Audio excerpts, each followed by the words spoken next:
Journal, I am here at Veterans Park because I wanted a relevant backdrop to talk about something in my heart. Ventricles! Having deja vu that I made that joke before. No, I'm using clips of visits to war memorials to talk about an experience I had a long time ago and also to try and recreate that Beastie Boys album cover. What's in my heart is a memory, which I know is usually the purview of the brain, but there is more emotion attached to this than anything else. Impressive and eye-catching memorials serve as a reminder of the cost of freedom, and I imagine there are a few cashers that are or were enlisted or have family members that serve, so it's not surprising that some COs would like to lead you to these places.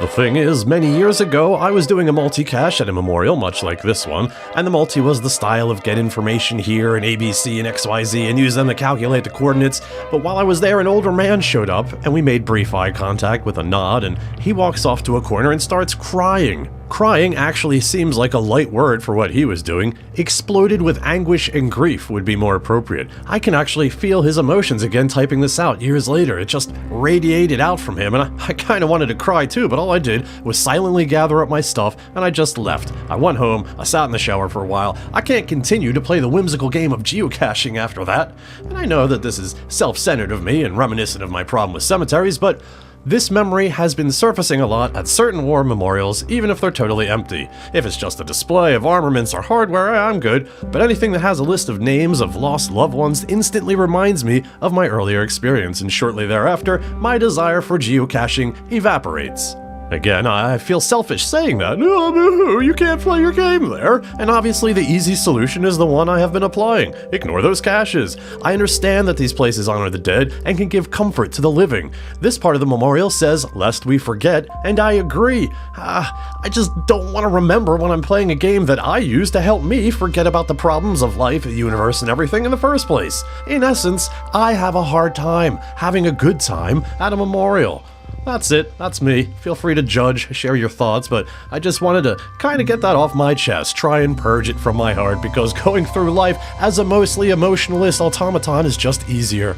I don't think I disrespected anyone or anything, but if I did, I assure you, it was unintentional. And because I like to keep things whimsical, I just can't have this entry end this way, so let's see a three-way of wacky geocaching-related social media posts and logs. I know this is a little out of context, but it's someone's description of a cache they found. The container is a pill bottle, and on the lid is a sticker with the words, "This cache smells like my bullocks," printed on it. See, you can't just be blunt like that with your stickers. You know, you need to be a little subtle about it, like my for rectal use only stickers. However, if I'm being honest with myself, when I discovered that sticker on a cache, I'd give it a scratch and a sniff just to see. Oh, come on, I'm not the only one, am I? I moved all of my caches to premium members only when a group of young boys with an internet connection discovered geocaching, found my ammo can cache, and shit in it. Sorry, that is terrible, but it begs the question, how could they tell it was a group of young boys? Did they go through the logs? And now one of the most confusing log entries I have seen in recent years. The cache was gone, but we're certain we found it. Oh dear, oh dear, oh dear. May the geocaching gods save us. Be safe out there, Journal.